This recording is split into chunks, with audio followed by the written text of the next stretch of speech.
Grandes temas nacionales. La semana pasada, en el panel de la semana pasada, dijimos de que habíamos tocado todos los temas prácticamente en estos 7 meses. Hemos hablado de economía, hemos hablado de política, hemos hablado de los problemas sociales, ambientales, pero el tema de la semana pasada era un tema fundamental y transversal a todos los grandes temas que hemos tocado anteriormente, que es el tema de la educación. Dijimos aquella vez de que sin educación es imposible que el Paraguay pueda pensar en su desarrollo económico en un mundo globalizado, en un mundo complejo, en un mundo donde estamos viviendo una revolución tecnológica. También dijimos que sin educación es imposible que el Paraguay pueda tener una democracia consolidada, una democracia donde más que habitantes requerimos ciudadanos informados, que sepan elegir, que sepan controlar a sus gobernantes. Por otro lado, también dijimos que sin educación es imposible que en el país pueda haber el ascenso social, el movimiento social, de la clase pobre a la clase media, a la clase alta. Ese ascenso social es fundamental para la paz social.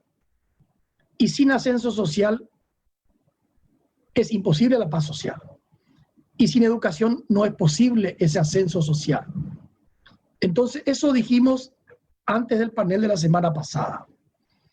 Y durante el panel salieron 3 grandes temas que hoy queremos seguir debatiendo. Queremos darle continuidad a esos 3 grandes temas. Por un lado, salió de que evidentemente Paraguay tiene un sistema educativo dual. Una educación privada para una minoría, sobre todo esa educación para las élites de alta calidad.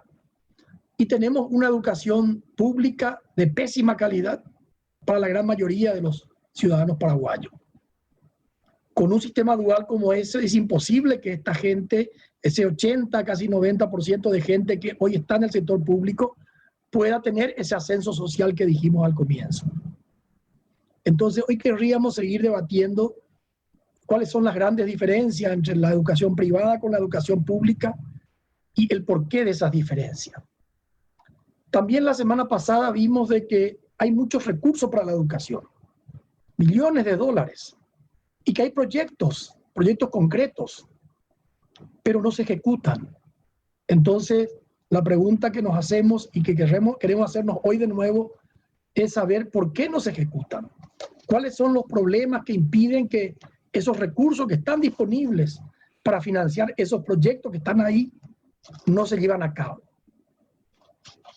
Y por último, también salió la semana pasada de que hay experiencias pequeñas, sectoriales, focalizadas, exitosas. Muchas del sector público y otras del sector privado. Pero por algún motivo no podemos escalar esta experiencia localizada a nivel nacional. También nos preguntamos por qué no se puede escalar. Si vemos que funciona en ciertos lugares, ¿por qué no podemos replicar esa experiencia a nivel nacional? Para hablar de estos temas, para debatir estos temas, tenemos a 3 personas de enorme conocimiento y experiencia en el tema. Y el que va a moderar también es una persona que conoce mucho el tema, es un experto en el tema, es Jan Esperanza, que es presidente de Juntos por la Educación y además es miembro del Consejo de Administración, del Consejo Directivo de DENDE, a quien le paso la palabra ya para iniciar este panel. Bienvenido a los 3 al panel, bienvenido Jan, bienvenidos todos, y vamos a tener 1 hora y media de enorme aprendizaje. Bienvenido y te paso la palabra, Jan. Bueno, muchas gracias Alberto, realmente un gusto poder compartir con estas 3 personas que, como bien decís, son personas que conocen mucho. Me gustaría presentarlas solamente un breve, muy breve currículum. En primer lugar, Marta Lafuente. Marta es psicóloga, tiene una maestría en Ciencias de la Educación, es una especialista realmente y ha participado en muchos procesos de evaluación de la educación, de lo cual también vamos a hablar hoy, eso es muy importante.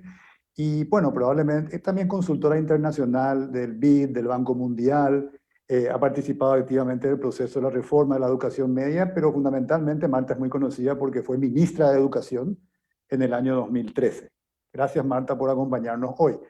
También está con nosotros Oscar Charotti. Oscar Charotti es contador público, él tiene una especialidad, tiene una maestría también en ciencias políticas y se especializó en el tema de finanzas y gestión de proyectos.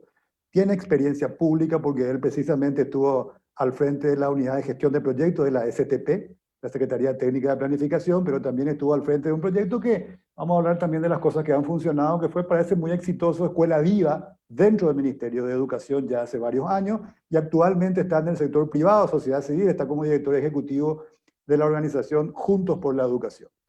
Y Luis Fernando Ramírez, que es fundador y actual director también del colegio, el Centro para el Desarrollo de la Inteligencia. Luis ha sido un gran innovador en el tema de educación desde hace muchos años. Él también es psicólogo, es coach del aprendizaje. Él se define como un coach del aprendizaje, cosa que realmente entusiasma mucho para ver lo que vamos a hablar hoy también. Entonces, gracias a ustedes tres, gracias Marta, gracias Oscar, gracias Luis por acompañarnos. La dinámica es un poco la siguiente. Yo quiero poner un marco sobre el cual queremos generar la discusión. Son efectivamente estos puntos que mencionaba Alberto. Esto es una suerte de continuidad de lo que iniciamos a discutir la semana pasada. Y lo que mencionábamos la semana pasada, ya para entrar en el tema, es que nosotros estamos en el medio de una crisis muy profunda de la educación. Está por ver si dejo también ahí flotando la pregunta si esta crisis es realmente percibida como tal o solamente una cuestión que se dice cada tanto como una frase, digamos, políticamente correcta, que mal estamos en educación. Pero lo que sí sabemos, y la semana pasada lo presentamos, es que tenemos hoy resultados del aprendizaje que son realmente trágicos.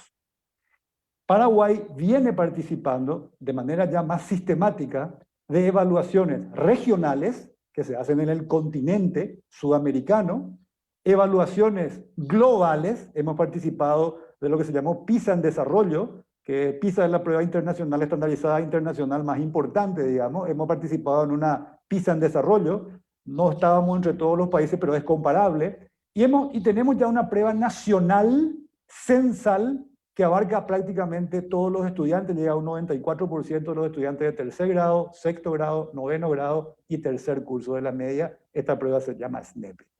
Sistemáticamente los resultados son realmente muy pobres en términos de aprendizaje. Estas pruebas miden comprensión lectora, un tema absolutamente crítico, como decía Alberto, para que yo pueda construir sobre eso muchas otras cosas. Mencionábamos la semana pasada, en la medida de que yo pueda tener una comprensión crítica de lo que yo leo, y en esa prueba última salió que solamente un 8% de los estudiantes que terminan la escuela secundaria están en el nivel de comprensión crítica, probablemente pueda desarrollar las capacidades para ir después entendiendo otras cuestiones que son mucho más abstractas, pero que son absolutamente necesarias para el país, para la sociedad y para el desarrollo. Democracia, justicia, equidad, bienestar social y ese tipo de cuestiones. Entonces tenemos un problema serio de aprendizaje de acuerdo a estas mediciones. Pero lo que decíamos es, bueno, genial, es muy importante que podamos medirnos y podamos identificar dónde estamos parados. Pero también es muy importante que sobre esas mediciones y sobre las evidencias que podamos ir encontrando, podamos construir algo distinto, podamos construir políticas públicas.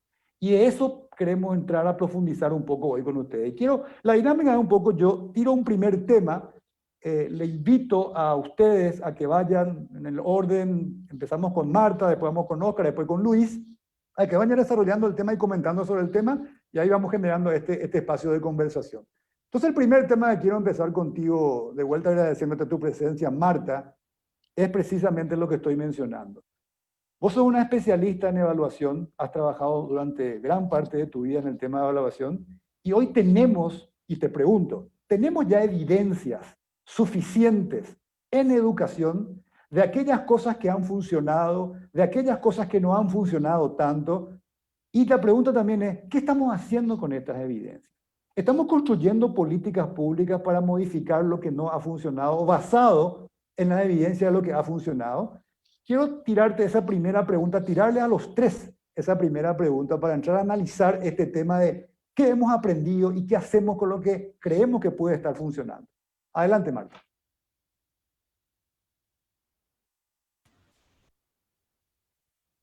Tu micrófono, Marta.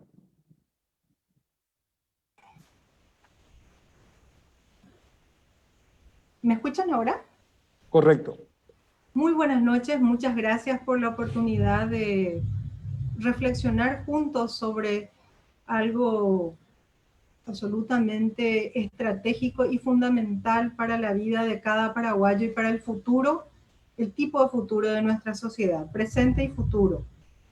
Bueno, en verdad, nosotros tenemos parte de la evidencia de lo que tenemos que saber y sabemos que las evidencias también son dinámicas, porque la realidad avanza y es mucho más rápida de lo que nosotros podemos capturar con informaciones, estadísticas, estas evaluaciones nacionales, censales, internacionales, curriculares, quiere decir, estamos evaluando lo que se enseña, pero además tenemos otra perspectiva que es la evaluación que hace PISA, que es lo que la sociedad espera que tengan las personas en su equipaje de competencias y aprendizaje. Las pruebas PISA no evalúan lo que se enseña, evalúan lo que los jóvenes de 15 años son capaces de resolver o no. Y PISA en realidad es una prueba que evalúa a la sociedad.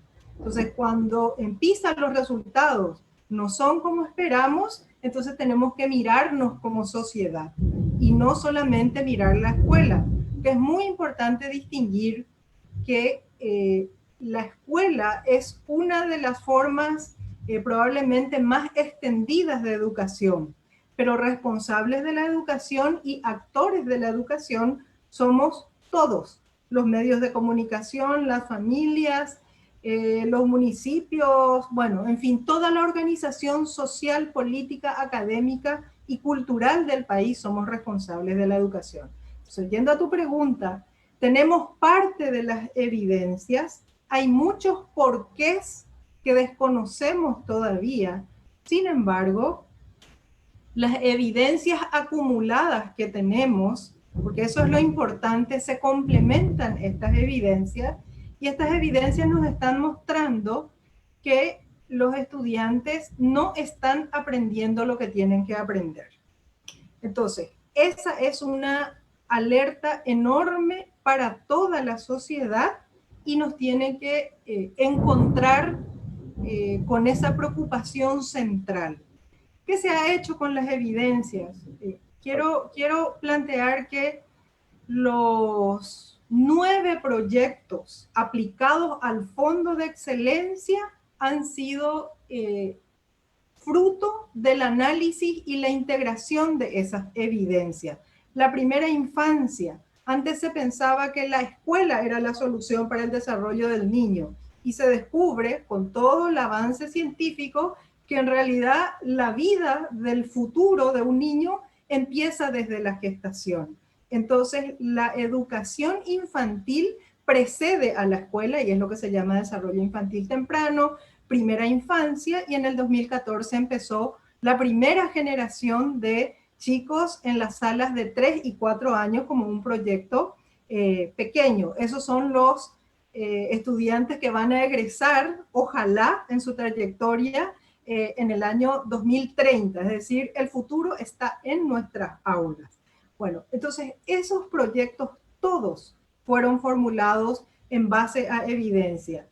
Infancia, formación docente, todo lo que es la incorporación de las nuevas tecnologías, las propias evaluaciones nacionales, internacionales, todo el trabajo vinculado con la dotación de insumos y condiciones de aprendizaje. Es decir, se utilizó las evidencias disponibles en ese momento y se volvió a aplicar recursos para seguir aprendiendo del proceso. Ahora, ¿qué pasa con esos recursos? En primer lugar, hay que ubicar un poco el proceso histórico del Paraguay. En los años 90 se pensó una reforma con metas al 2020, que es este año. ¿Qué es lo que nosotros encontramos en la gestión cuando se crea el fondo fiduciario del FONACYDE? Una importante cantidad de recursos del cual nunca dispuso el sistema educativo paraguayo y por eso se usaron las evidencias, se aplicaron los recursos y se formularon esos proyectos. Ahora, ¿qué pasa con esos proyectos realmente? Y tenemos, yo creo que 3 problemas para el debate esta noche. En primer lugar, un Estado que estuvo siempre preparado para decir no, no hay recursos. Es un Estado para impedir efectivamente la realización. Nosotros no hemos hecho reforma del Estado. Entonces, esta es una consecuencia, porque el Estado es una gran empresa pública que tiene que dedicarse efectivamente a satisfacer los derechos básicos de la ciudadanía, y uno de esos derechos básicos es la educación. ¿Y cuál es el precio que pagamos? Que teniendo dinero hay un Estado lento, cansino y todos los adjetivos que se pueda utilizar.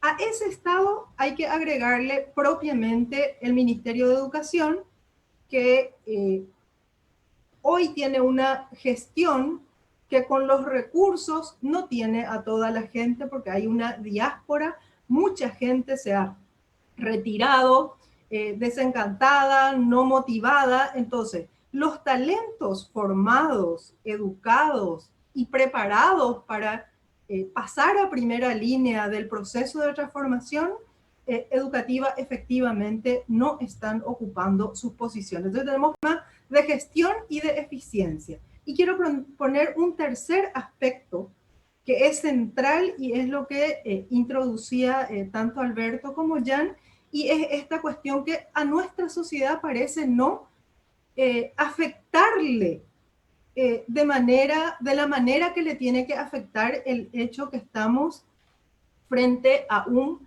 problema que es de todos. 80% de la matrícula paraguaya se encuentra en las escuelas oficiales.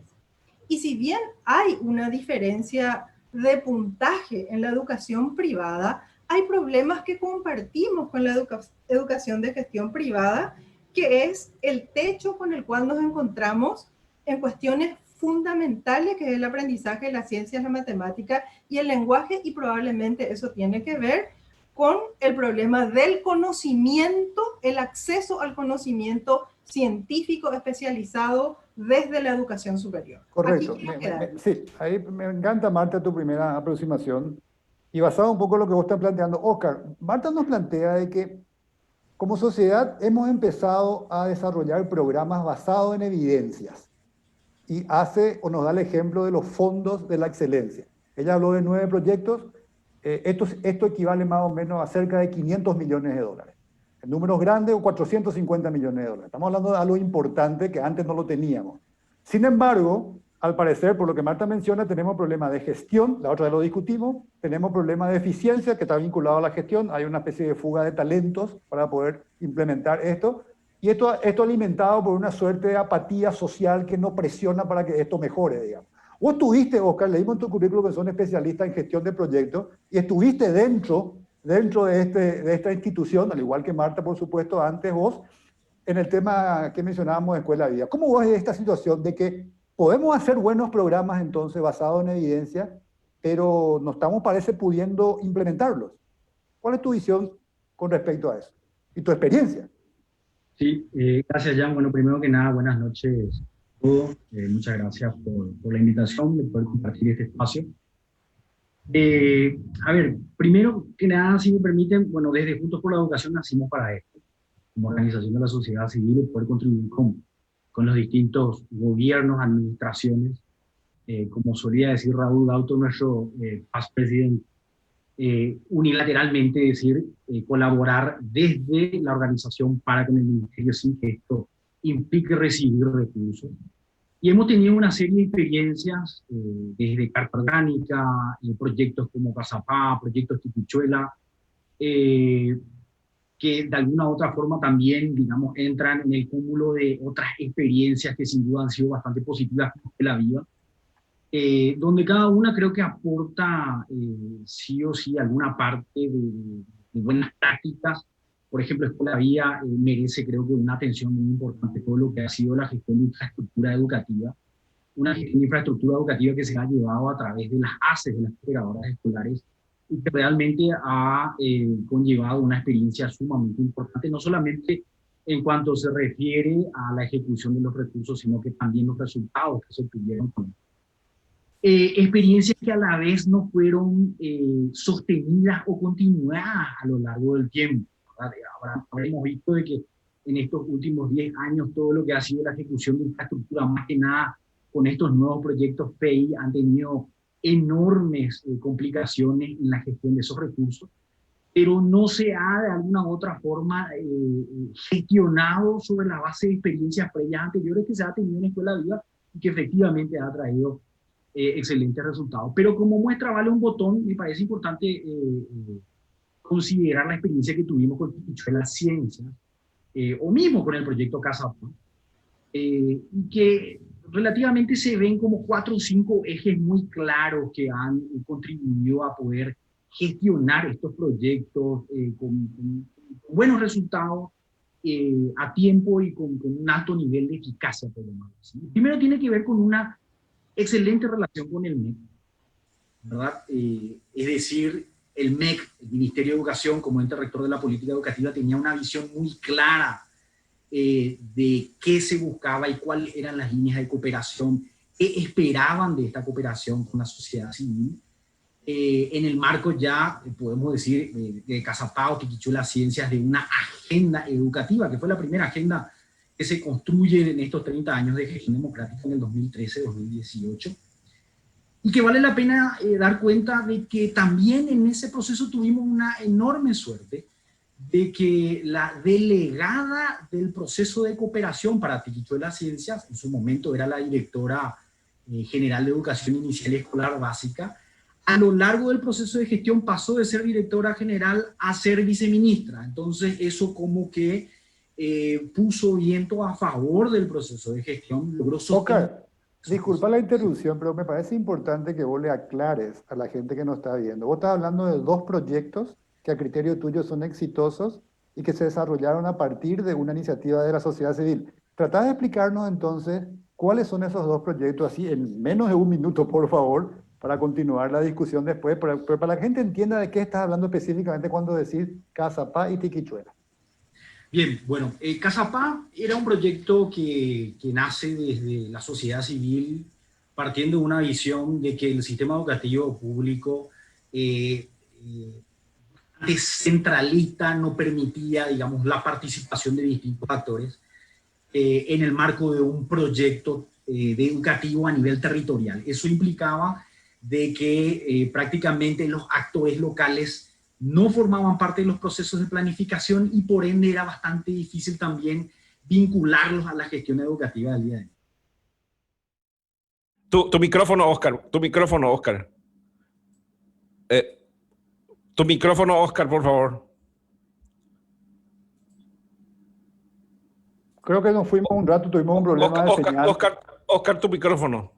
Vale, sí. Listo, gracias. Le comentaba sí, tuvimos un problema de señal. Estamos con una tormenta espectacular hacia acá, así que el riesgo era grande.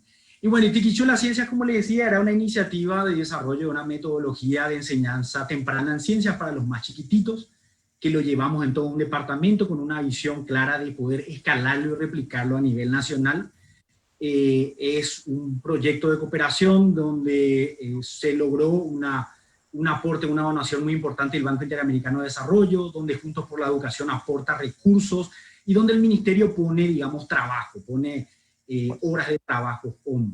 Entonces ahí sí quería volver contigo, Oscar, pero quiero que me cites nomás todavía, vamos a tener tiempo después de desarrollarlo. Entonces, 2 programas que fueron exitosos y vos ibas a empezar a mencionar por qué crees que fueron exitosos. Mencionaste uno, dijiste, se tuvo el acompañamiento y la visión del ministerio de permitir que esto se haga, digamos. Y después iba a decir otras cosas cuando te interrumpí para que aclares los programas.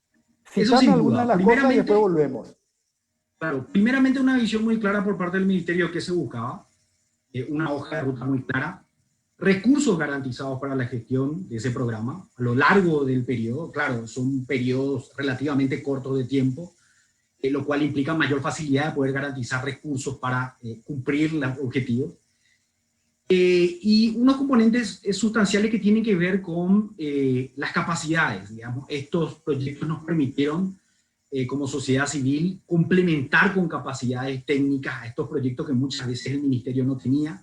En el caso específico de Tiquichuelas Ciencias, se contrataron no solamente maestros guías, especialistas internacionales en ciencias, especialistas internacionales en seguimiento, monitoreo, que normalmente son capacidades que el Ministerio de Educación o no tiene o no tienen exclusividad para un proyecto en particular.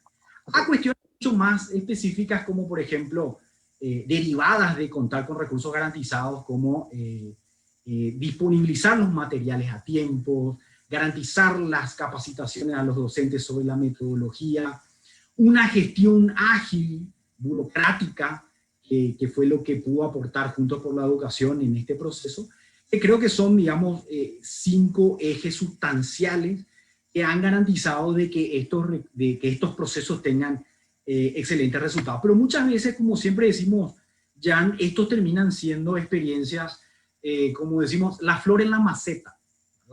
Es un producto que logramos desarrollar con capacidades específicas, con un cuidado y una atención que muchas veces pretender llevarlo al campo, pretender que el Ministerio de Educación lo escale a nivel nacional, trae consigo desafíos enormes en cuanto se refiere de que el Ministerio de Educación tiene que garantizar contar con las capacidades que contaban estos proyectos, ¿verdad? Contar con recursos garantizados a lo largo del tiempo, mediano, largo plazo, contar con una gestión ágil que garantice disponibilizar los materiales a tiempo, que garantice capacitar a los docentes en los momentos, y que realmente son desafíos sumamente importantes y que lo venimos reiterativamente mencionando desde Juntos por la Educación, y tiene mucha relación con esto que decía Marta al inicio, y que suponen una profunda reforma institucional del Ministerio de Educación y Ciencia.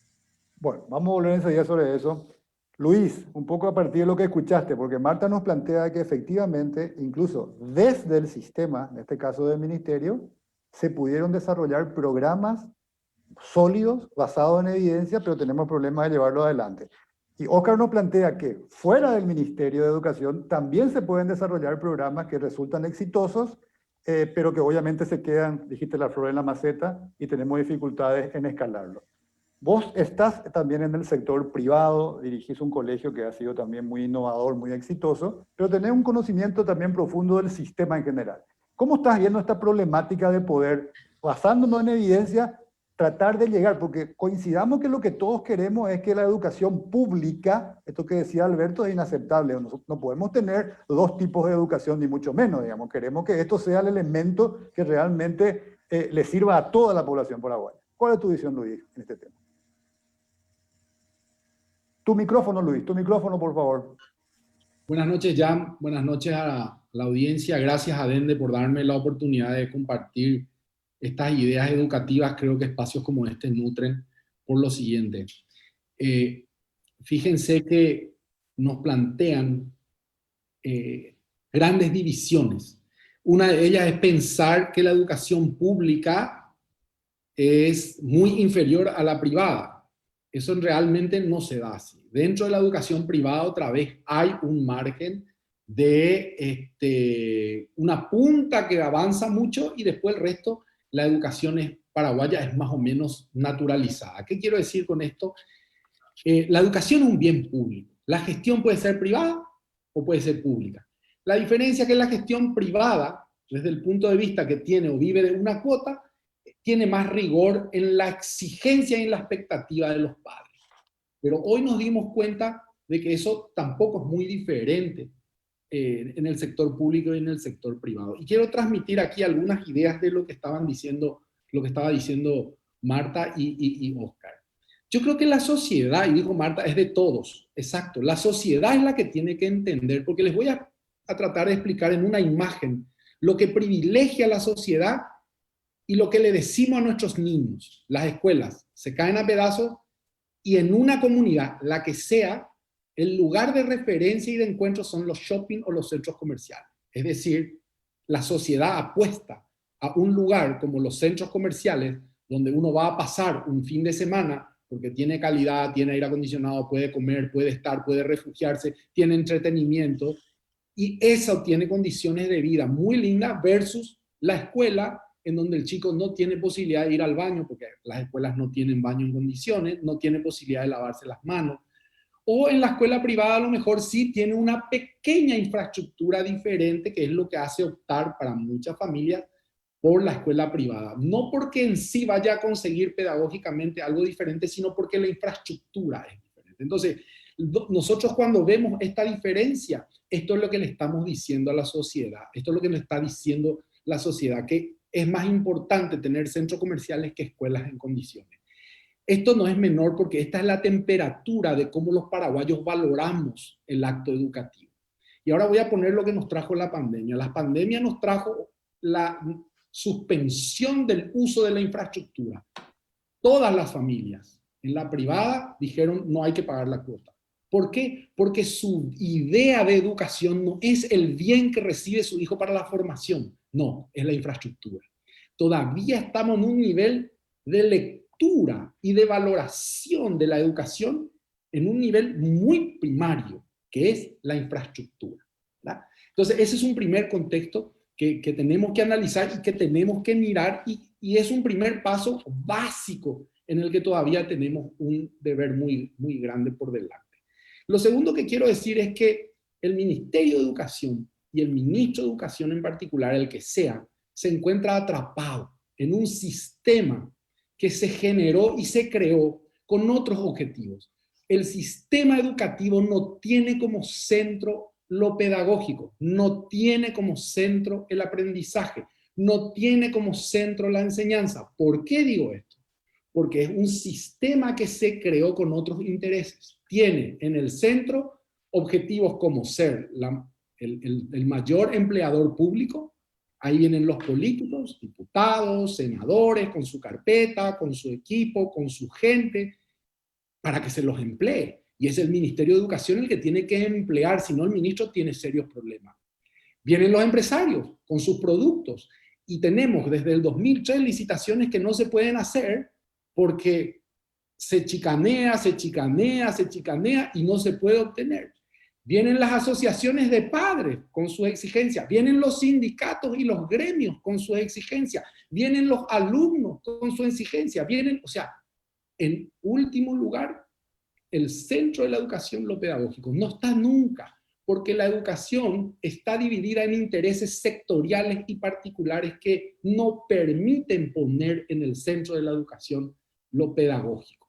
¿Qué es lo que pasa en la oferta privada? En la oferta privada hay una exigencia de poner en el centro lo pedagógico, porque la competencia, porque el mercado, porque te va exigiendo a que vos vayas buscando la especialidad para ser distinto a una escuela a otra. Entonces una enseña un idioma, la otra enseña otro idioma, una enseña la parte física, la otra tiene arte.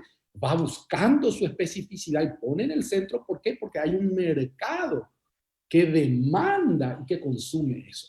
Eso no pasa a nivel nacional. A nivel nacional todavía no distinguimos, todavía no exigimos, todavía no tenemos una sociedad que se planta y dice, esto es importante, seguimos valorando los shopping. Es decir, nosotros tenemos que tener una reforma del Estado y una reforma estructural fundamental de qué se va a hacer en educación. El ministro está atrapado porque tiene que dar de comer, tiene una librería gigantesca, tiene que comprar actividades escolares, tiene que reparar escuelas. Mientras el ministro de Educación esté entretenido en todas esas cosas, no va a poder poner en el centro lo pedagógico. Entonces tenemos que hablar, Marta nos decía, una reforma de ese Estado. Entonces, si esas condiciones no se dan, la pública siempre va a estar en desventaja a la velocidad de una escuela privada que trabaja con otros incentivos, que trabaja con otra dinámica, que trabaja con otra posibilidad. Y con esto termino esta primera etapa. El otro gran problema que tenemos es cómo tener escuelas exitosas en contextos culturales empobrecidos. El contexto cultural define también, imagínense un contexto cultural, por poner cualquier esquema, en 2, y una escuela que tenga 10 de desarrollo. Se frena mucho la posibilidad de lo que pueda tener la escuela, porque su contexto cultural, ¿qué es un contexto cultural? Vamos a una comunidad del interior, por decir algunas cosas. ¿Existe teatro? ¿Tienen contacto con la música? ¿Tienen contacto con la danza? ¿Tienen contacto con el cine? ¿Con la televisión? O sea, ¿Cuál es ese contexto cultural que rodea a la escuela? La escuela no tiene nada. Y a veces no tiene tampoco infraestructura. Y donde tiene infraestructura no tiene ese contexto cultural que le arrope y que de por sí hace que las escuelas privadas que están en contextos culturales y que su contexto cultural es mayor, aunque no tenga buenos programas adentro o aunque tenga el mismo profesor de la escuela pública, ese contexto cultural ya le da varios puntos adelante de cualquier otro sistema. Hay otros dos puntos que voy a mencionar, pero creo que podemos ir hablando todavía. Sí, me encanta, Luis, porque voy a agarrarme lo que acabas de decir, porque es cierto. Se supone que una educación de calidad alimenta tu contexto cultural, pero a la vez esa educación es alimentada por el contexto cultural. Entonces parece que estamos en un problema del huevo y la gallina, Marta, porque lo que precisamente queremos es empezar a generar estos procesos de cambio, digamos, ¿por dónde arrancamos? Si no, nos quedamos atrapados en una especie de explico mi pobre rendimiento porque mi contexto cultural es malo o es muy pobre, y ahí entonces no sé por dónde salir. Así que te quiero preguntar, y vos también coincidías con Luis y con Oscar, cuando ustedes mencionaron el problema, digamos, de la sociedad no involucrada. Y los estudios indican que en aquellos lugares donde han podido avanzar más rápidamente en la reforma educativa, se generaron coaliciones importantes, coaliciones sociales, políticos, empresarios, gente de la sociedad civil, sindicatos. Sin coaliciones es muy difícil avanzar. Sin embargo, parece que no tenemos esa medida de urgencia.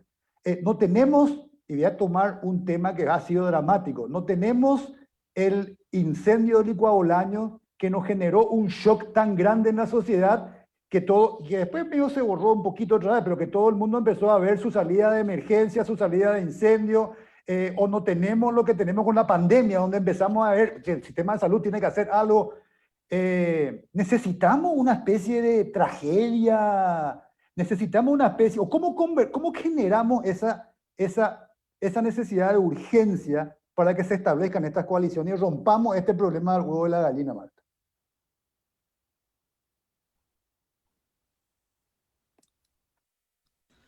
Tu micrófono ahí. Sí. Bastante compleja tu pregunta, seguía muy atentamente tu pensamiento, Jan. Y yo creo que hay un pacto de silencio en la cultura, y voy a poner una evidencia. No me voy a saltar tu pregunta, pero quiero poner la contracara de este pacto, acuerdo, coalición en favor del cambio para mejorar el aprendizaje. Te quiero poner una contracara para que pensemos el valor de las evidencias y lo que nos están diciendo. Porque hay un pacto de silencio muy curioso. Por ejemplo, te pongo un elemento. Todas las evaluaciones hechas a lo largo de 2 décadas, nacionales e internacionales, curriculares y no, reportan cada vez con mayor claridad que hay un enorme ausentismo de docentes y de estudiantes en las escuelas. Tenemos pocas horas de clase, tenemos pocos días de clase y a eso le sumamos feriados, festividades y ausentismo. Y después tenemos estos resultados. Entonces uno dice, pero ¿qué es lo que está operando? Y la evidencia muestra que aquellos que asisten con mayor regularidad y se encuentran con mayor regularidad en un espacio de relación con el docente, tienen mejores puntajes. Dentro de los bajos puntajes, pero tienen por lejos mejores puntajes. Y por supuesto, el que asiste menos veces y tiene menores oportunidades de encontrarse con el conocimiento, con el mediador del conocimiento, que en este caso es el docente, sus resultados son mucho peores. Entonces uno dice, ese es un hábito, esa es una parte de la cultura, y no tiene que ver con el dinero, porque está el espacio, está financiado el tiempo del docente, pero ¿qué es lo que está operando para que efectivamente ese ausentismo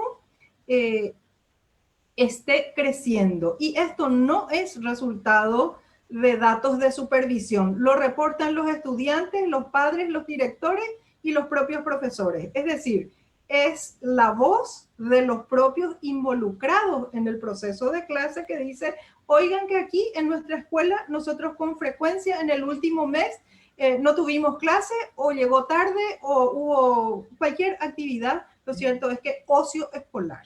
¿Y cuál es el pacto de silencio ahí? ¿Cuál sería el pacto de silencio? Y el pacto de silencio es por qué se produce eso cuando en realidad hay un tiempo escolar, hay un currículum, porque después eso se resiente en el currículum.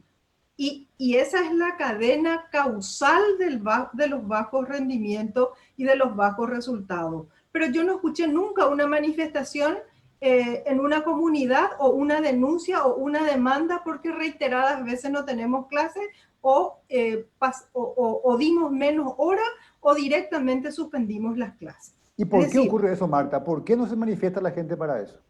Bueno, y ese es a eso yo le llamo ese pacto carapé que se produce en la localidad. Quiere decir que la valoración de la educación como tal, efectivamente, tenemos un problema con eso. Entonces, porque no somos exigentes, autoexigentes y exigentes, entonces eso significa que hay cuestiones alterables en el sistema educativo, en el aspecto simbólico, y que no necesitan más recursos, cambio de hábito, ¿verdad? Okay. Otro aspecto muy importante en el marco de las evidencias es que Paraguay está teniendo pocas diferencias de resultados entre sus escuelas. Es decir, es muy similar el resultado que va a obtener un niño en una escuela A, B, C o D. Pero se está descubriendo que al interior de la escuela hay niños con mucho mejor resultado que otros. Quiere decir entonces que esa desigualdad que se produce en la sociedad se está reproduciendo en la escuela.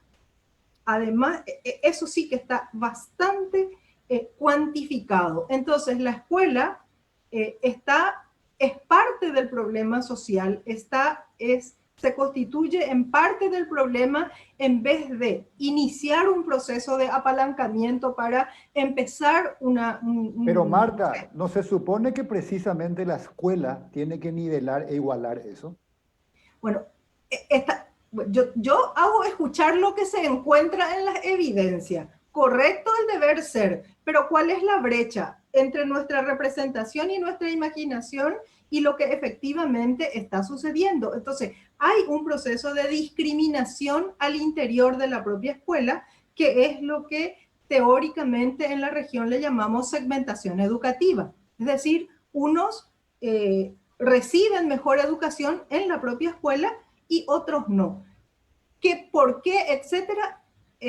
Nos excede porque no tenemos estudios al respecto, pero digo que es muy importante entrar a analizar la propia cultura escolar y social. Nos desgarra, o sea, nos preocupa cuando eso pasa en la escuela, pero quiere decir que en la sociedad está pasando, y también nos tiene que preocupar cuando eso pasa en la sociedad, porque la escuela está imitando a la sociedad. No son dos entidades distintas, es un entramado. Correcto. Gracias, Marta. Vamos a volver enseguida sobre ese tema porque no quiero quedar atrapado en el tema del huevo o la gallina. Cuidado con eso porque si no pareciera ser que podemos explicar la situación, pero un cambio cultural puede llevar décadas. Entonces tenemos que ver por dónde empezamos. Pero, Oscar, vos mencionaste el proyecto Cazapá con algunos éxitos importantes y te pregunto, esta dinámica del involucramiento de la sociedad, del involucramiento de actores en esta lógica más de coalición, ¿ustedes vieron algo de eso en Cazapá? Y podría explicar, primero eso, si lo vieron. Segundo, ¿puede explicar eso algo de los resultados positivos? ¿Y eso es sostenible?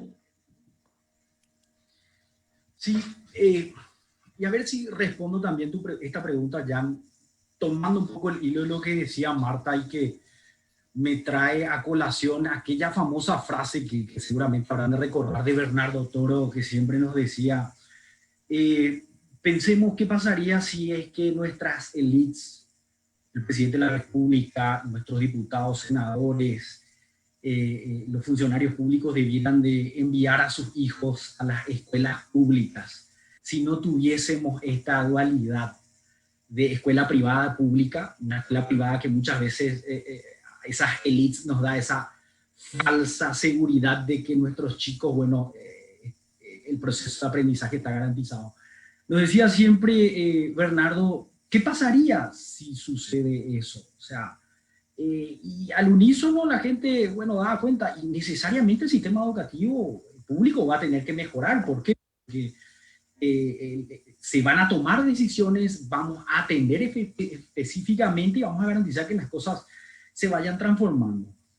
Trayendo a colación, digamos, en un sistema donde todos estamos en el mismo barco y que es, en cuanto se refiere a la política monetaria, donde el Banco Central del Paraguay es el ente rector de la política monetaria, y creo que Alberto va a coincidir con nosotros, Paraguay está caracterizado como uno de los países con la política monetaria más saludable en toda la región, consecuencia de haber sostenido políticas prudentes a lo largo de mucho tiempo. En algún momento también comimos tierra, pero bueno, creo que eso permitió consolidar, digamos, capacidades a nivel institucional. Pero sin duda, en cuanto se refiere a la política monetaria, estamos todos en el mismo barco, ¿verdad? Y la pregunta es, ¿qué pasa en el Banco Central del Paraguay que no pasó en el Ministerio de Educación como ente rector de la política educativa? Y un poco trayendo a colación de lo que veíamos en Cazapá, dos cuestiones principales. Uno, que tiene que ver el contrapoder y la exigencia de la sociedad para políticas de calidad estables, prudentes, que en cuanto se refiere al BCP han permitido que el Banco Central del Paraguay sea una institución sólida, con un liderazgo altamente competente en casi todas sus líneas, y una institución que ha invertido a lo largo de estos 30 años en el desarrollo de una masa crítica profesional al interior del BCP muy sólida, muy fuerte. Cuando llevamos eso a colación, en cuanto se refiere a la política educativa, hay un poco esto que decía Marta, y que tiene que ver seguramente con la valoración de la educación como tal. Yo me pregunto, ¿quién hace de contrapoder a la política educativa pública? ¿O quiénes deben ser? Y muchas veces pasa, bueno, nosotros los padres somos los que tenemos que exigir una mejor calidad educativa. Sobre la base de un sistema tremendamente centralista como el nuestro, esa fuerza, no tenemos representación, no hay organización, no se traduce en una presión propositiva para que el ministerio efectivamente garantice mejor calidad de política educativa. Eso por un lado. Y por otra parte, el Ministerio de Educación, convengamos, no ha invertido en el desarrollo de masa crítica a lo largo de prácticamente 30 años. Recién este proyecto, financiado por el Fondo de Excelencia por la Educación, que si bien es cierto tiene más de 50 millones de dólares, preveía el desarrollo de programas de capacitación a nuestros docentes. Y ni qué decir digamos, la fuerza administrativa del interior. ¿Qué es lo que buscábamos desde Cazapá? Justamente lograr integrar las distintas fuerzas vivas, llámese empresarios, cooperativas, organizaciones estudiantiles, de padres, en el marco de un plan educativo departamental, lograr que participen y que a través de esa participación entiendan el tamaño del desafío, y que esto no es una cuestión exclusivamente del Estado, del gobierno, esto es una cuestión de responsabilidad de todos, es una tarea de todos. Ese era el contrapoder, Oscar, ese era el contrapoder que se logró construir, eso estás diciendo.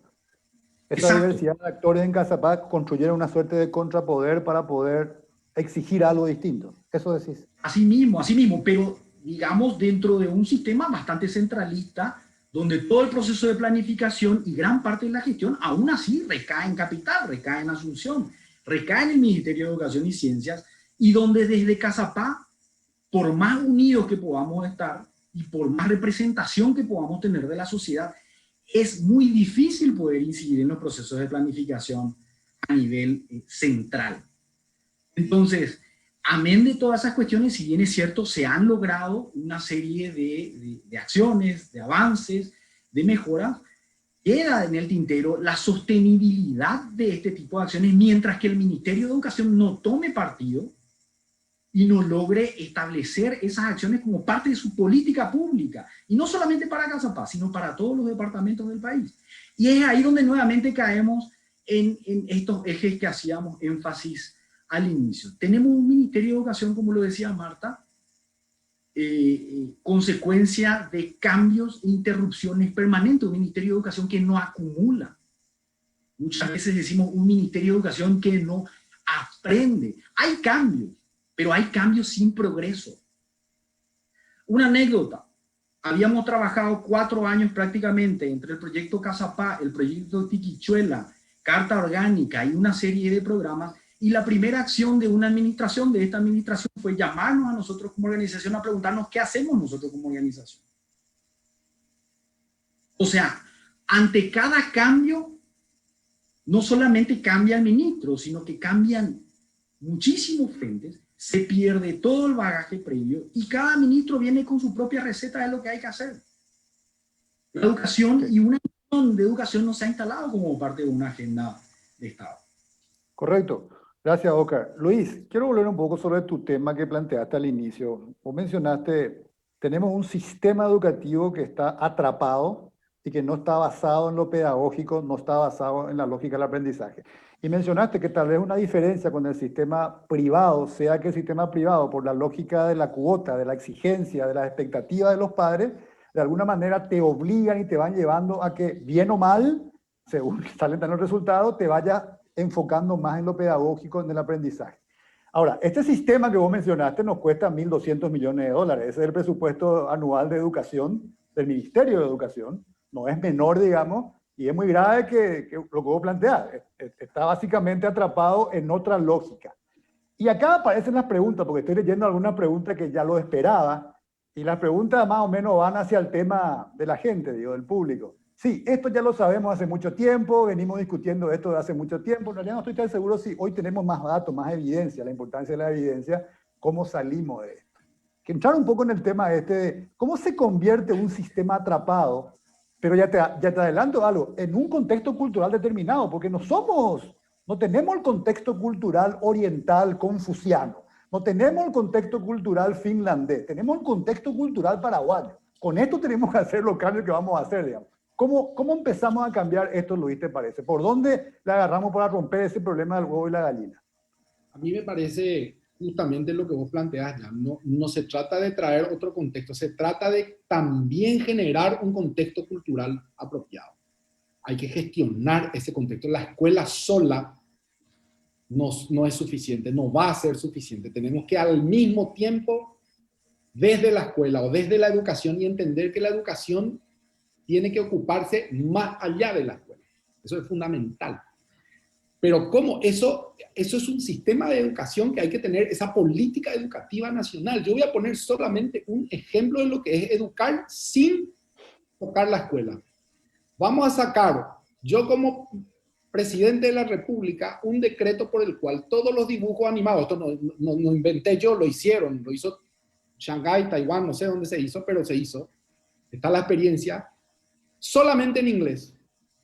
¿Por qué? Porque como decía Marta, en los primeros años de vida, en los primeros 4 años, el estímulo sensorial auditivo del inglés le da una velocidad que el español no le da, que le va a permitir comprender después y tener mejor calidad. ¿Qué tuvo que ver la escuela? Nada. Pero tiene con una contribución enorme, con un sistema, con una política educativa que tiene intervenciones en distintos niveles. Nuestra política educativa todavía no sabemos qué tipo de paraguayo queremos, qué tipo de país queremos, qué tipo de educación vamos a tener para qué modelo de hombre. Y esas son definiciones que tenemos que tener. Y ahí es donde entra la sociedad a intervenir.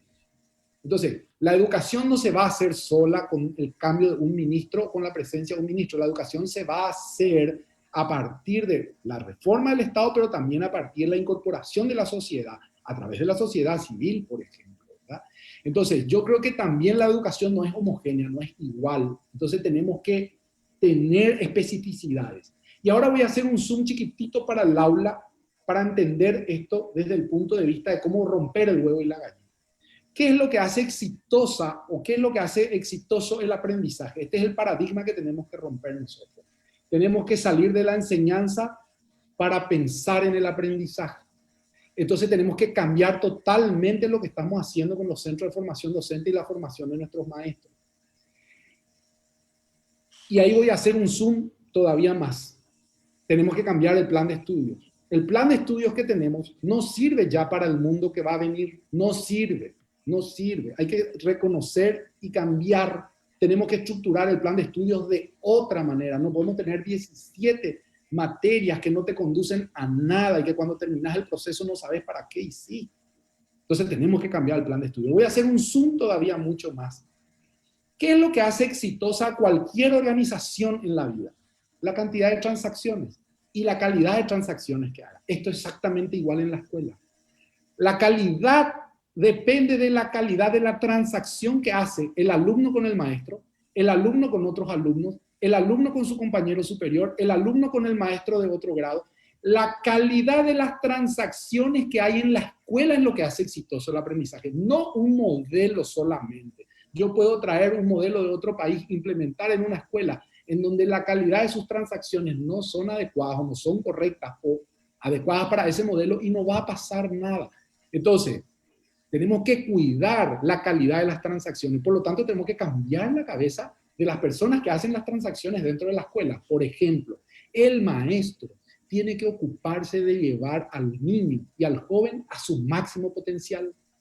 Y esto, como dice Marta, hay mucha evidencia. Por ejemplo, el maestro tiene que creer siempre que ese alumno puede dar el máximo potencial. Y esa tiene que ser la ocupación de un maestro. No es así. Hoy el maestro se ocupa de él dar su máximo potencial. Él se ocupa de él transmitir el conocimiento que él tiene. Tenemos que revertir estas cuestiones. Yo creo que con este Zoom que vamos haciendo, vamos a entender que tiene que ser transversal a todo. Entonces, ¿qué tenemos? Cambiar el plan de estudio, cambiar la formación del docente para que las transacciones que hagan sean de calidad, cambiar el contexto de la escuela para que la escuela tenga un contexto mucho más enriquecido, no solamente con lo que pueda obtener en el aula, sino que tenga un contexto enriquecido que no siempre tiene que estar en la escuela, que puede estar en el centro municipal, ¿verdad? Entonces tenemos que entender que tenemos que mejorar la calidad de las transacciones, como decía Oscar, también de los padres. Entonces, correcto, hay pistas para que podamos entender dónde está el huevo y dónde está la gallina. Perfecto. Gracias, Luis. Estamos entrando en la última ronda. Tenemos unos 25 minutos más para esta última ronda, digamos. Y me voy a tomar lo que vos mencionaste, Luis, porque es muy coincidente con algunas de las preguntas que llega de la gente. Acá le tengo el chat. Porque esto también es muy intuitivo, digamos. Cuando tenemos problemas en educación, siempre vamos también en ese Zoom que vos hiciste al docente, digamos. Vos lo explicaste mucho mejor. Y hay muchas preguntas vinculadas a esa. Es decir, ¿cuál es el papel de los institutos de formación docente? ¿Qué se está haciendo al respecto? Pero voy a tomar lo que mencionaste. Marta, te quiero preguntar entonces, vamos a ir en esta última ronda contigo, y tomando esta referencia que mencionaba Luis, de estos Zooms, digamos. Contenidos, sé que hay un equipo que está desarrollando, y le comentamos a la gente, hay un equipo de...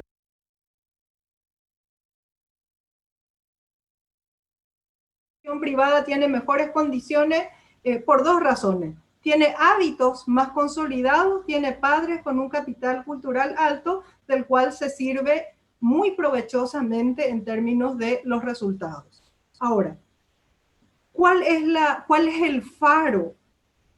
Nosotros nos encontramos, para reflexionar, digo, porque aquí realmente es muy complejo esto que dice Luis Fernando, hay que cambiar el currículum. No sé cuántas veces se cambió el currículum. Yo soy curriculista, estudié currículum y cada vez que un proceso de cambio empieza con el currículum, a mí me llama la atención porque es la dimensión estática del cambio.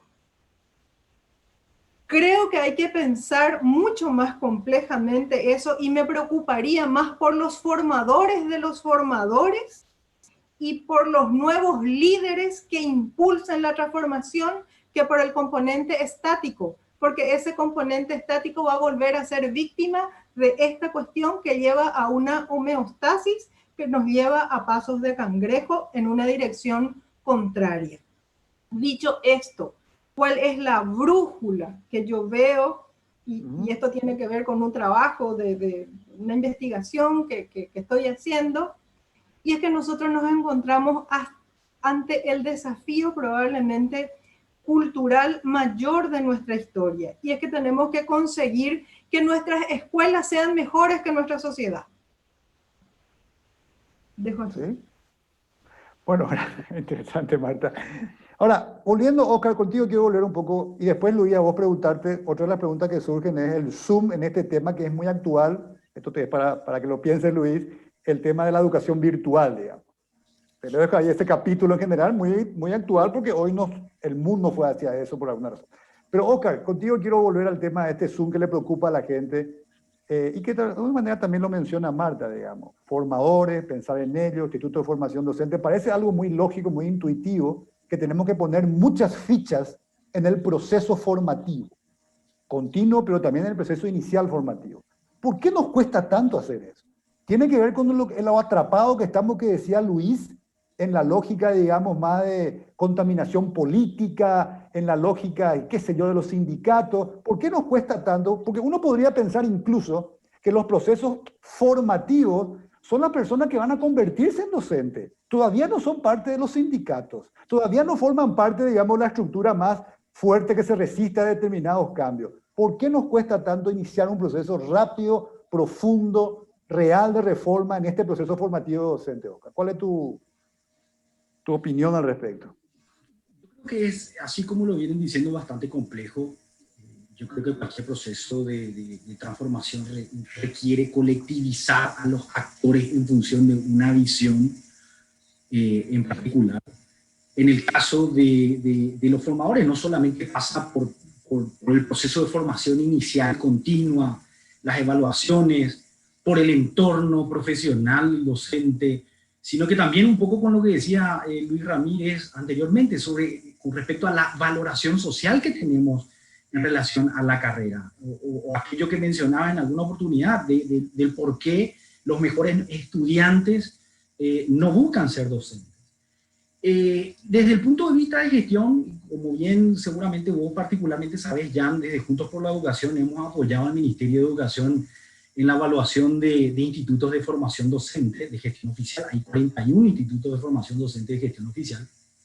Hemos evaluado los institutos a los efectos de poder levantar evidencias de los estándares, de la calidad de los procesos que se llevan adelante, en función de establecer un programa de fortalecimiento de lo que supone este componente, un solo componente de los 4 que te había dicho, de formación inicial, permanente y continua de nuestros educadores, ¿verdad?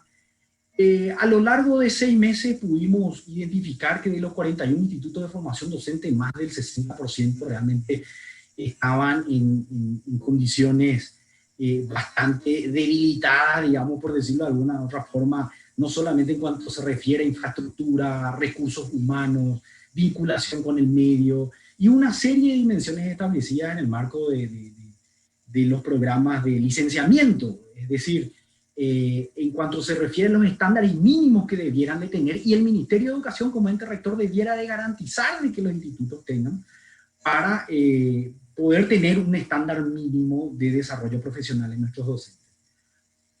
En resumen, una vez obtenido todos los resultados, las evidencias, dábamos cuenta de que realmente el ministerio estaba preso de circunstancias muchas veces y de presiones políticas que no les permitía llevar adelante una serie de definiciones o toma de decisiones de políticas en función al fortalecimiento institucional, que nuevamente nos convocaba, digamos, a una visión que lo aportamos desde este documento que en el 2018 publicó Juntos por la Educación, justamente lo tengo acá, de propuestas para la gobernanza y agenda educativa, donde analizábamos cada política en función a 4 dimensiones: la dimensión política, la dimensión técnica, la dimensión económica y la institucional.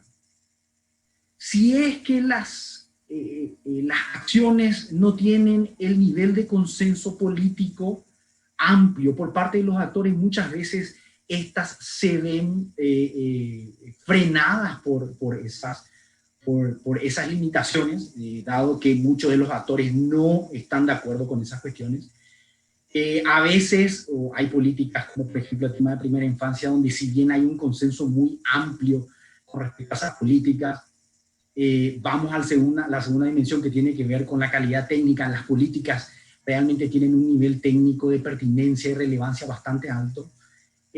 A la tercera dimensión, que es la económica, como nunca Paraguay hoy cuenta con recursos para invertir en las políticas de primera infancia. Caemos en la cuarta dimensión, que es la institucional. El Ministerio de Educación no tiene las capacidades, las condiciones para llevar adelante esas políticas en tiempo y en forma.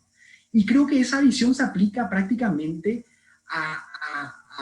al análisis de cualquier acción o política educativa que nos permita dar cuenta de la factibilidad de realización de estos cambios en el corto, mediano y largo plazo. Correcto. Si no, en resumen, las concertaciones, la colectivización de los distintos actores en función a lo que se busca, estas cuestiones no van a suceder.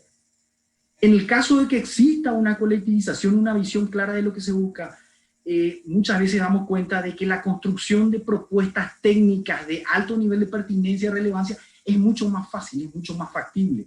Hay gente en el Ministerio de Educación con muchísimas competencias, no solamente al interior, sino que también afuera con ganas de colaborar.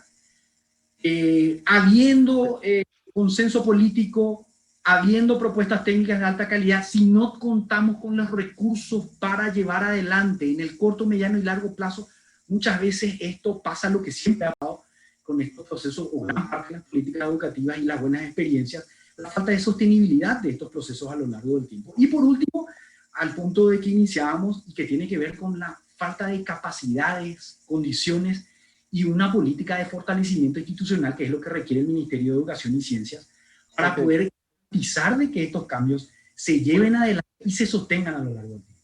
Varias dimensiones. Luis, te había pedido que por favor te refieras a un tema que llegan las preguntas, le preocupa a la gente, el tema de la educación virtual. Yo sé que esto es una parte de algo mucho más complejo, obviamente, pero sí escuchar un poco tu reflexión al respecto en un momento, pero no olvidar lo otro, lo que estamos hablando, digamos. Yo sigo un poco atrapado en este tema de cómo empezar a salir. Vos mencionaste un sistema que realmente se siente, usaste la palabra atrapado. Algunas pistas lo oí de cómo salir y cómo construir esa institucionalidad distinta. ¿Qué hacemos para poder forzar una institucionalidad distinta? Asumiendo, y ya entendemos, no es lo único el Ministerio de Educación, es la sociedad, un montón de otras cosas, hemos hablado de eso, pero parece que acordamos que es fundamental el papel que juega, el rol que juega eso llamado Ministerio de Educación, no es lo único. Entonces, ¿cómo empezamos a romper eso? Esa pregunta y la otra, para ir terminando, te doy por favor unos 5 minutos, 4 minutos.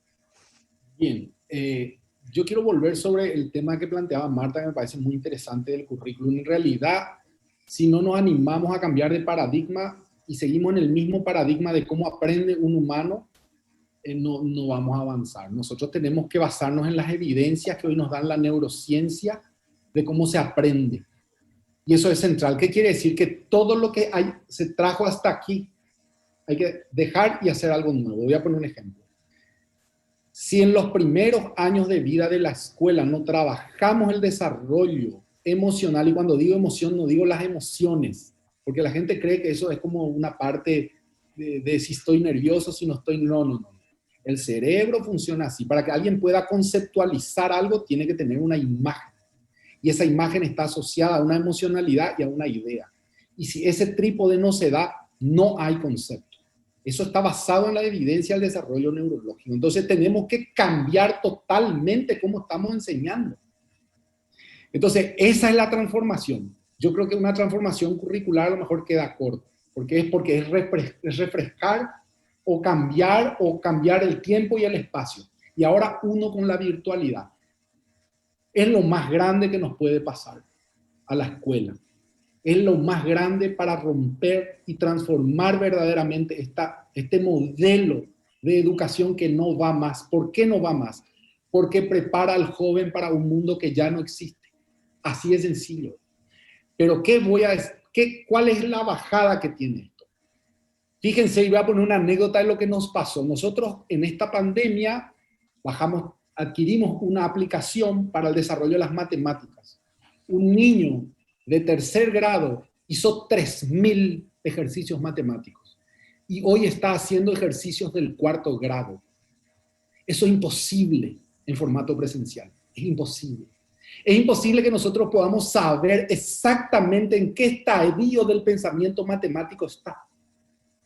cuántas horas, cuántas veces, cuánto le dedico, todo eso yo aprieto un botón y tengo. Entonces, eso nunca antes pasó.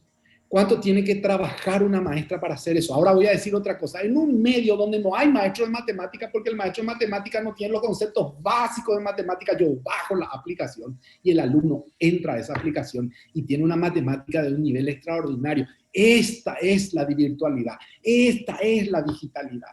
Nos va a ayudar a entender dónde tenemos que estar, dónde tenemos que entrar, y por fin el maestro va a ocupar esa palabra sagrada de maestro, porque va a dedicarse a trabajar lo que no se puede trabajar a través de la tecnología, que son los elementos humanos. ¿Cómo llegamos a eso, Luis? En un minuto. ¿Cómo llegamos a eso? ¿Cómo empezamos a avanzar a eso? No llegar, empezar a avanzar a eso. Claro, yo pienso, por eso decía, hay que plantear otra cosa, hay que trabajemos para desarrollar las rutas tecnológicas. Hagamos que nuestras escuelas estén conectadas. Trabajemos para generar, para descubrir y para disponibilizar. Y esto la sociedad civil puede hacerlo. Disponibilizar para el sector público el portal educativo con aplicaciones, con todo para que el maestro pueda entrar o el alumno pueda entrar y obtenerlo. Eso es muy simple, eso es muy sencillo. Y encima es más barato que todo el otro sistema.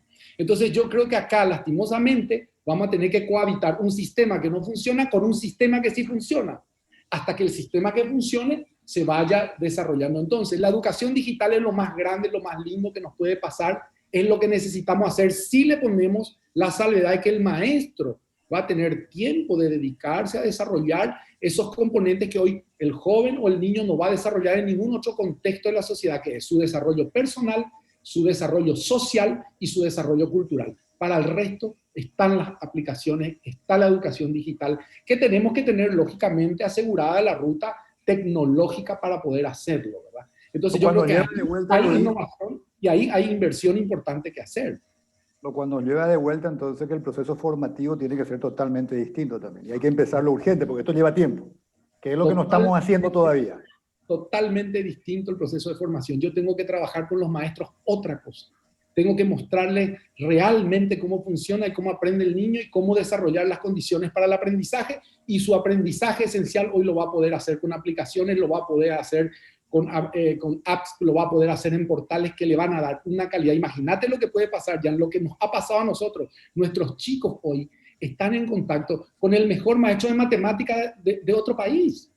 Pero es fantástico eso.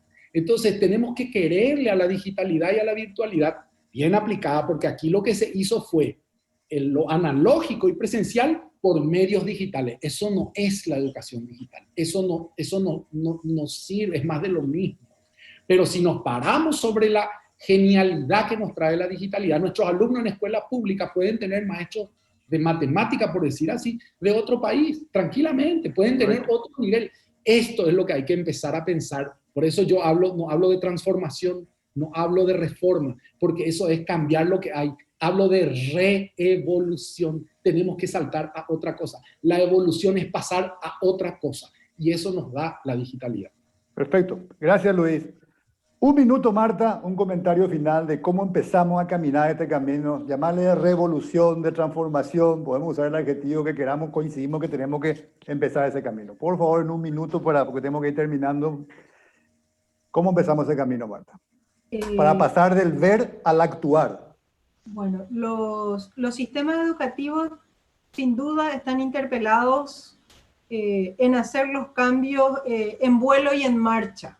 La pandemia hizo un tipo de pare y evidenció mucho más las limitaciones que tenemos. Yo creo que hay que hacer efectiva la compensación de las desigualdades.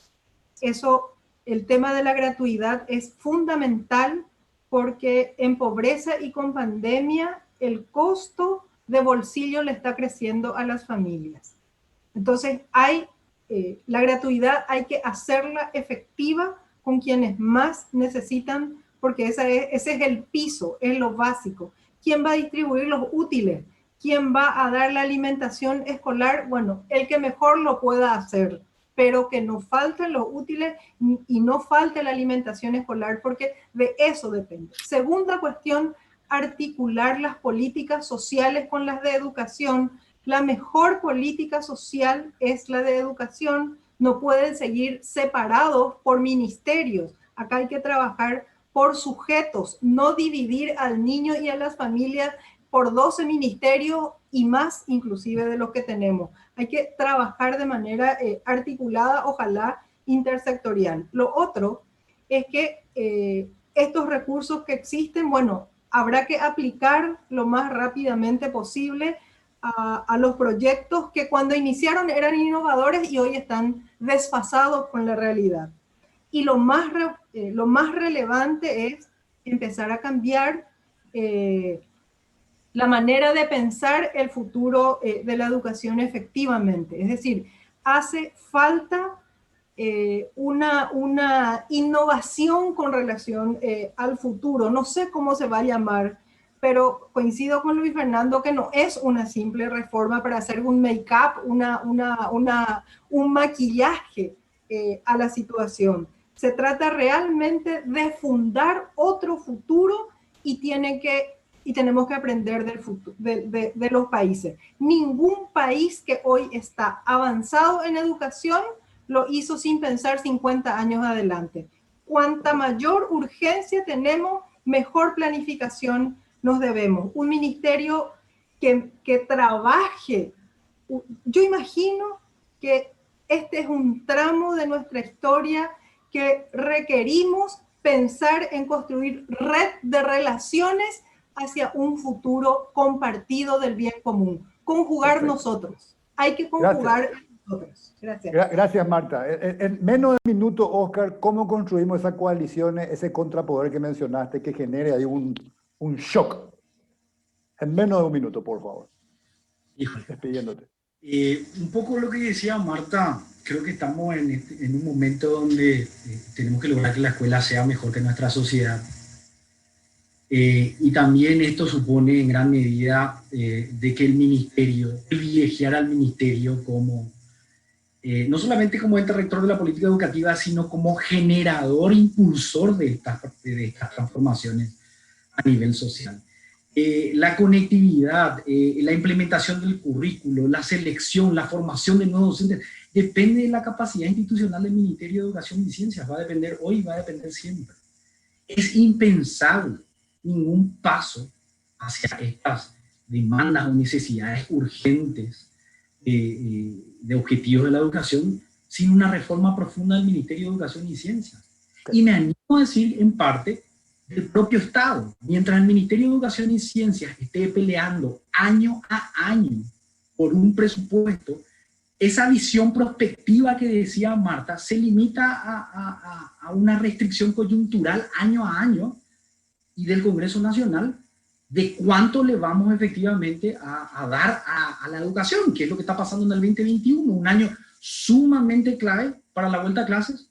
Es un ministerio de una reducción muy importante de presupuesto. Okay. Gracias, Oscar. Ahora sí tenés 30 segundos, Luis, y sigo yo con la misma pregunta, Luis. ¿Cómo aumentamos el nivel de exigencia, de expectativa, de exigibilidad, ya en este caso en la escuela pública, digamos? Esto que mencionaste que existe de alguna manera en la escuela privada. ¿Qué hay que hacer para que aumente eso en la sociedad paraguaya? En 30 segundos, Luis, por favor.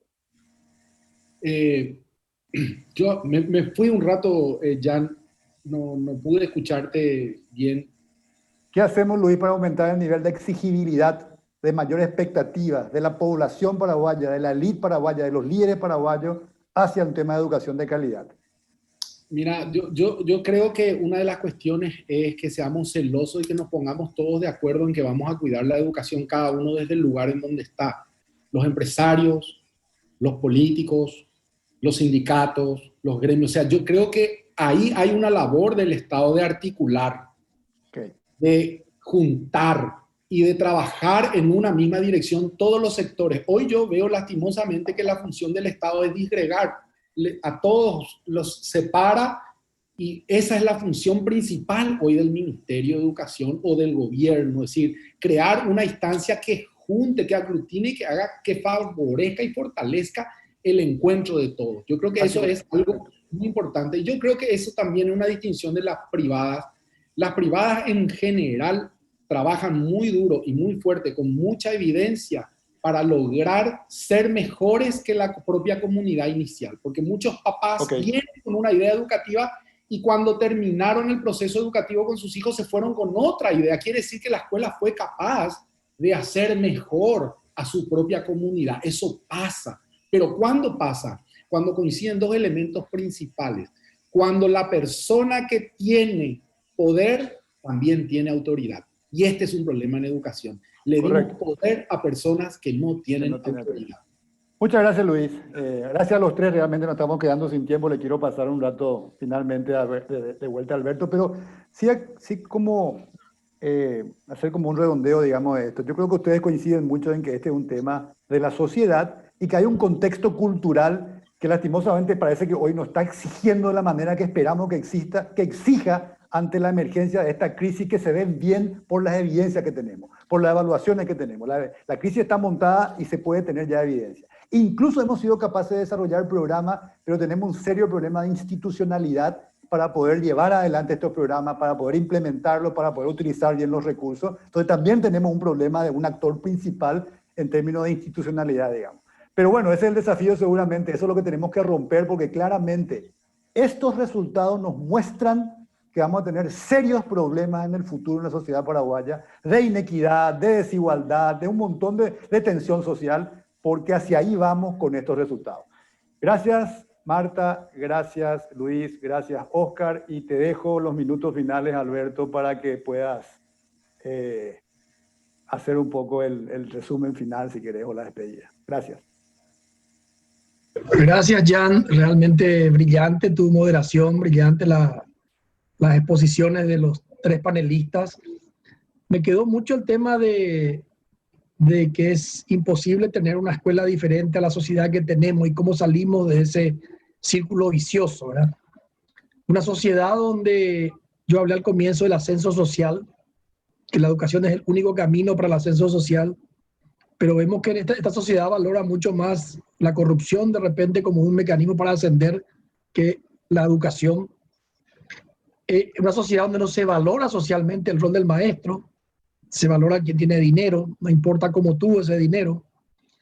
Ahora, ¿cómo hacemos que la escuela sea mejor que la sociedad? Yo también plantearía inclusive este mismo problema a nivel del sistema político. Yo suelo repetir mucho que el sistema político, el sistema que tenemos es una democracia representativa y lo que tenemos en el sistema político es gente muy representativa de la sociedad paraguaya, lamentablemente, ¿verdad?